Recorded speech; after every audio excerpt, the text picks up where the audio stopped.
بسم اللہ الرحمن الرحیم۔ میرا ناول سننے والوں کو خوش آمدید۔ ناول ہے مندر عشق پاشما ہستم، پیج نمبر 55۔ ناول کیسا لگ رہا ہے اس بارے میں اپنی رائے کا اظہار ضرور کیجیے گا۔ ہمارے چینل کو سبسکرائب کیجیے گا اور بیل آئیکن کو پریس کرنا مت بھولیے گا۔ شکریہ۔ صلاح الدین کار منگوانے باہر گیا تھا، جبکہ وہ اس کے انتظار میں کھڑی تھی۔ جب دوبارہ ماسی کو آتے ہوئے دیکھا تو اس کے ساتھ بچہ نہیں تھا۔ سمرن کو سلام کرتی آگے جانے لگی۔ ایک دم سمرن نے اسے روکا۔ تم یہاں کب سے کام کر رہی ہو اور تمہارا شوہر کون ہے؟ ماسی پہلے اس کے سوال پہ ایک دم خاموش اور حیرت سے انہیں دیکھنے لگی، پھر اپنی خاموشی توڑتے ہوئے بولی، باجی وہ زمینوں کی دیکھ بھال کرتے ہیں، یہ آپ صاحب لوگوں کو۔ وہ کہتے ساتھ ہی ساتھ پڑا جھاڑو جھک کر اٹھانے لگی۔ شادی کتنے سال بعد ہوئی؟ وہ اب اس کے پیچھے پیچھے آتے اس سے ہر چیز پوچھنا چاہتی تھی۔ سال ہو گیا ہے باجی۔ ٹھیک، ویسے تم کتنی چھوٹی ہو، تمہارا بیبی بھی ہے، تمہارے امی ابا مان کیسے گئے؟ اس دن پوچھنا چاہ رہی تھی مگر تمہارا بیٹا رو رہا تھا۔ وہ اس کے معصوم سے ہاتھوں کو کام کرتا ہوا دیکھ کر دکھ سے بولی۔ اس کو دیکھ کر اچانک صبح کا بار بار خیال آ رہا تھا اور یہی سوچ اس کے رونگٹے کھڑے ہو گئے۔ نہیں باجی، ہمارے ہاں جلدی شادی کروا دی جاتی ہے، وہ جھاڑو مارتے ہوئے اسپاٹ لہجے میں بولی۔ مگر کیوں؟ سمرن کا دل تڑپ اٹھا۔ ایسے کیسے کر سکتے ہیں؟ کوئی جواز ہے ایسی چھوٹی چھوٹی بچیوں کی شادی کروانے کا؟ بس پڑھنا تو ہے ہی نہیں، کون سا پڑھ لکھ کر افسر بننا ہے، اور دوسرا چھوٹی عمر میں باجی بچہ صحت مند اور زیادہ جم سکتے ہیں ہم۔ اور وہ اس کم سن بچی کی اس بات پر حیرت سے غوطہ زن ہو گئی۔ وہ مٹھیاں بھیج کر تیزی سے کہنے لگی، اس کے لہجے میں دکھ کے ساتھ غصے کی بھی آمیزش تھی۔ موشوم، صلاح الدین کی آواز پہ وہ مڑی۔ آؤ، کار آ گئی ہے۔ سلام صاحب، وہ صلاح الدین کو دیکھتے ہوئے بولی۔ وعلیکم السلام، کیسی ہو اور اجمل کیسا ہے؟ جی بالکل ٹھیک صاحب۔ وہ صلاح الدین کو دیکھ کر خوش ہوئی تھی اور سمرن نے یہ چیز بہت محسوس کی تھی۔ وہ اب تنگ تو نہیں کرتا؟ نہیں صاحب، جب سے آپ نے اجمل کو سمجھایا ہے وہ اب مجھ پر ذرا ہاتھ نہیں اٹھاتا۔ اس بات پہ سمرن کو مزید جھٹکا لگا۔ چلو اچھا ہے، اور علی کیسا ہے؟ وہ گہرا سانس لیتے ہوئے بس یہی کہہ سکتا تھا۔ علی ٹھیک ہے، جب سے علی ہوا ہے صاحب اجمل کا رویہ بھی مجھ سے ٹھیک ہو گیا ہے۔ آخر بیٹا دیا ہے میں نے۔ سمرن کی آنکھوں میں نمی بڑی تیزی سے آئی تھی۔ دین نے اسے دیکھا جو جلدی سے آنکھیں جھپکا کر آنسو اپنے اندر اتار رہی تھی۔ صلاح الدین نے جیب سے پیسے نکالے اور چند نوٹ نکال کر اسے دیے۔ وہ پہلے جھجکی، پھر سمرن نے اس کی جھجک دیکھ کر کہا، رکھ لو۔ اس کی آواز خاصی بھرائی ہوئی تھی۔ موشوم، دین نے اسے پکڑا، اسے دیکھا جو سر انگلیوں سے اپنی آنکھیں مسل رہی تھی۔ شکریہ صلاح الدین صاحب، آپ کی بہت مشکور ہوں۔ شکریہ سے کام نہیں چلے گا مومل، اب تمہارا بیٹا ہو گیا ہے۔ پہلے تو میں چپ رہا مگر اب تمہیں اپنی خواہش اور اپنا سوچنا چاہیے۔ وہ بڑے سنجیدگی سے اسے دیکھتے ہوئے بولا۔ سمرن نے چونک کر ان دونوں کو دیکھا۔ صاحب، اب مجھے شوق نہیں رہا، میرے لیے اتنا کافی ہے کہ اجمل میری عزت کرتا ہے اور میرا علی۔ یہ اتنا نہیں ہے، تعلیم شوق نہیں، ضرورت ہے۔ اگر تم پڑھی لکھی نہیں ہوگی تو اسے اپنے بچے کی پرورش کیسے کرو گی؟ یا تم اسے دوسرا اجمل بناؤ گی؟ اور سیریسلی اجمل میری دھمکی کی وجہ سے قابو میں آیا۔ نہ صرف دھمکی، وہ قرض میں ڈوبا ہوا تھا، میں نے اس کی مدد کی، ورنہ آغا جان نے اس کا سارے خرچہ پانی سے ہاتھ اٹھا لیا تھا، اور اسی وجہ سے وہ میری عزت کرتا ہے اور میری بات مانی، مگر باقی سب ایسا نہیں کرتے۔ تمہیں پڑھنے کا شوق ہے؟ سمرن جلدی سے صلاح الدین کی باتیں سن کر بولی۔ تھا، پر باجی اب نہیں۔ صلاح الدین بالکل ٹھیک کہہ رہے ہیں، انسان کو دوسرے سے محبت کرنے سے پہلے اپنے آپ سے کرنی چاہیے۔ اگر تمہیں تعلیم کا شوق تھا تو کیوں نہیں پڑھ رہی؟ ایسے کیسے اپنی زندگی خراب کر سکتی ہو؟ میرے خیال سے ابھی سے شروع کر دو، اور ایک بچہ فی الحال، تب تک کے لیے جب تک تم اپنی تعلیم مکمل نہیں کر لیتی۔ وہ جذباتی ہو رہی تھی۔ دین نے اس کا ہاتھ پکڑا کہ صبر لڑکی، اتنا ایموشنل ہونے کی ضرورت نہیں۔ شوق تھا باجی، بہت تھا۔ سفید کوٹ پہنے لوگوں کو اپنے ہاتھوں میں دیں گے، شفا سے ٹھیک کروں گی، مگر نصیب میں ہی نہیں لکھا باجی، اب کیسے کر سکتی ہوں؟ اس لیے آپ لوگ فکر نہ کریں، میں اپنے بچوں کو بھرپور تعلیم دلوانے کی کوشش کروں گی۔ وہ گلگیر لہجے میں بولی، مجھے ایک تو دین اس کی شادی پہ اختلاف ہے، یہ پولیس کے پاس کیوں نہیں گئی؟ یہ سراسر جرم ہے، روک سکتے تھے اس شادی کو۔ اب ایک لڑکی کے خواب برباد ہو گئے، اس کا دل جیسے پھٹنے کو تیار تھا۔ موشی، کیا ہو گیا؟ بات کرنے دو مجھے۔ صلاح الدین نے تنبیہ نظروں سے اپنے جذباتی محبوب کو دیکھا۔ باجی، میرے کون سے خواب برباد ہوئے ہیں؟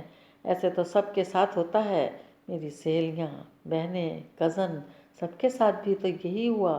میں انوکھی تو نہیں ہوں، اور یہاں 18 سال کی عمر لکھ دیتے ہیں نکاح نامے میں، اور یہی کام سالوں سال سے چلا آ رہا ہے۔ اسی لیے یہاں کوئی سزا نہیں دلوائی جاتی، اور ہم بھی کیا کریں، ماں باپ کی عزت بھی نہیں اچھال سکتے، اس لیے قسمت پر چھوڑ دیتے ہیں کہ اللہ نے جو کچھ کیا ہوگا ہمارے لیے اچھے کے لیے کیا ہوگا۔ وہ بولتے ہوئے خاموش ہوئی۔ صلاح الدین نے سمرن کو دیکھا جو بالکل لب سی چکی تھی۔ بہرحال تم بات کرو اجمل سے کم میٹرک تک کی تعلیم ہونی چاہیے، لازمی بات کرنا، میں بھی اپنے کام سے فارغ ہو کر بات کروں گا۔ مگر مومل، اب سنجیدگی سے سوچنا، کیونکہ میں اس معاملے میں بالکل چپ نہیں رہوں گا، اور یہ معاملہ بہت سنگین ہے، تم سمجھ رہی ہو نا؟ ٹھنڈے دماغ سے سوچنا۔ ٹھیک ہے، اللہ حافظ، آؤ موشوم۔ سمرن نے اپنے پیارے شوہر اس کی سوچ کو دیکھا، کتنی خوبصورت سوچ تھی اس کی، اپنے سے زیادہ ہمیشہ دوسروں کی سوچتا تھا۔ اتنے ٹینشن کے باوجود وہ پہلی بار مسکرائی تھی۔ وہ اپنے رب کا جتنا شکر ادا کرتی اتنا کم تھا، جس نے دین جیسے شخص کا ساتھ دیا اور اس نے مومل کا چہرہ تھپ تھپایا۔ پلیز پڑھائی شروع کرنا میری خاطر، مجھے بہت خوشی ہوگی۔ سلوا کی آنکھوں میں بھی نمی آ گئی۔ جی باجی، کوشش کروں گی، خیال رکھنا اپنا، اور کوشش کرو اپنی بہنوں اور کزنس کو بھی بولو۔ موشی، صلاح الدین اس کی کیفیت کو سمجھ رہا تھا، اس کی جھلی سی پیاری سی بیوی کا دل بہت سادہ تھا، وہ سادی سی لڑکی ہر بار اس کے دل میں اترتی جاتی ہے۔ کار میں بیٹھتے اس نے سمرن کا ہاتھ پکڑ لیا، تو قلب من راہ گرفت ہی۔ سمرن نے مسکرا کر اپنا سر اس کے کندھے پر رکھ دیا۔ مجھے اس کا مطلب پلیز بتا دیں، ورنہ آپ مجبور کر رہے ہیں کہ میں فارسی سیکھوں۔ وہ ہنس پڑا۔ موشم، اگر تم سیکھ لو گی پھر تو تمہارا سانس لینا دشوار ہو جائے گا۔ اس نے سر اٹھایا۔ ایسا کیا کہتے ہیں آپ؟ چہرہ ایک سیکنڈ میں لال ہوا تھا، دن سے کنٹرول مشکل ہو گیا۔ بتائیں نا۔ وہ مسکراتے ہوئے منہ موڑ چکا تھا۔ ڈرائیور کو اگنور کرتے سمرن نے اس کا ہاتھ ہلایا۔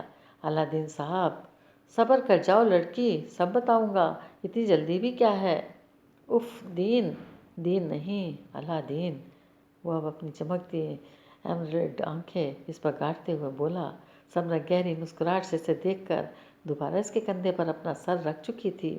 اس کی باتیں، اس کی حرکتیں، ہر ایک ادا میں جیسے اسپارک تھا جو روح میں روشنی پھیلا کر ایک عجیب سی آسودگی پھیلا دیتی تھی۔ اور اس وقت ساری پریشانی کے باوجود صلاح الدین کے کندھے پر سر رکھ کر سمرن خود کو پرسکون محسوس کر رہی تھی۔ کل میرا برتھ ڈے ہے اسامہ۔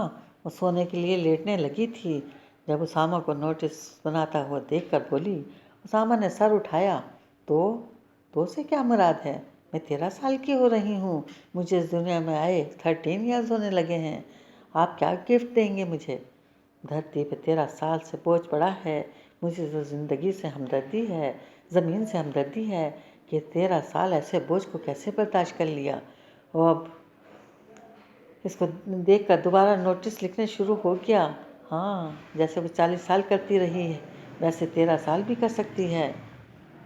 مس صبح، آپ کو بتاتا چلوں، 9 سال بڑا ہوں میں آپ سے، آپ اپنے آپ کو بچی نہ سمجھیے۔ وہ اسے دیکھنے لگا جو ہیئر کیچ سر سے اتار کر سائڈ ٹیبل پر رکھ رہی تھی۔ 9 نہیں، 8۔ ویسے اسامہ، آپ کی برتھ ڈے کب ہوتی ہے؟ اس کا دل کرتا تھا تم بولتی جب دل کرتا آپ بولتی۔ عجیب مخلوق تھی، جان کر کیا کرو گی؟ وہ ایک دم اس کی بات پر ٹھہر گیا، پھر سر جھٹک کر لکھتے ساتھ ہی کہا تھا، پتہ ہونا چاہیے، پھر سیلیبریٹ کریں گے۔ میں اپنی سالگرہ نہیں مناتا، وہ تیزی سے بولا اور اس کا لہجہ بہت سخت تھا۔ نور صبح چپ ہو گئی، پھر بولی، آپ نہیں مناتے یا کوئی آپ کی نہیں مناتا؟ صبح سو جاؤ۔ اسامہ کو نہ جانے کیا ہوا کہ اچانک سے موسم میں تبدیلی ہوئی اور اس کے لہجے میں سختی آ گئی۔ کیا ہوا؟ میں نے کیا کہا؟ وہ حیرت سے موسم کی تبدیلی کو دیکھنے لگی۔ اسامہ کو لگا وہ مزید کچھ کہہ دے گا جو کہ غلط ہوگا، اس لیے تیزی سے اپنی کتابیں اٹھاتا اٹھ پڑا۔ کیا ہوا؟ مگر وہ کچھ کہے بنا اٹھ کر چلا گیا۔ اسے کیا ہوا؟ میں نے کیا کہا؟ چھوڑو، دورہ پڑ جاتا ہے۔ چلو نور میڈم، سو جاتے ہیں، صبح کچھ کریں گے۔ وہ کافی دفعہ آ چکے ہیں، آپ بار بار کچھ وقت مانگ رہی ہیں۔ پہلے آپ کو جلدی تھی، پھر اچانک کیا ہوا آپ کو؟ سب ٹھیک تو ہے نا؟ کہیں ہیرا نے کچھ کہہ تو نہیں دیا آپ کو؟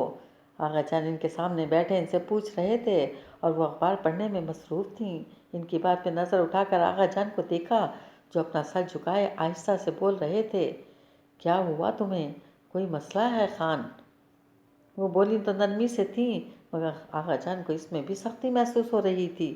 نہیں، مجھے کیا مسئلہ ہوگا؟ وہ ان کا فون آیا تبھی آپ سے پوچھنے آیا، ورنہ مجھے کیا مسئلہ ہو سکتا ہے؟ آپ جو فیصلہ کریں گی ٹھیک کریں گی۔ تم تو جانتے ہو سوچ سمجھ کر فیصلہ کرنا چاہیے۔ غصے میں کیا ہوا فیصلہ درست نہیں ہوتا۔ ہیرا جیسی بھی ہے تو ہمارا خون، اور وہ اپنے کیے پر شرمندہ ہے۔ اور رہی دوسری بات، بیٹی کے معاملے میں جلد بازی بھی ٹھیک نہیں، اس لیے وقت لگ رہا ہے، فکر نہ کرو۔ وہ آج بہت نرم لہجے میں بات کر رہی تھیں۔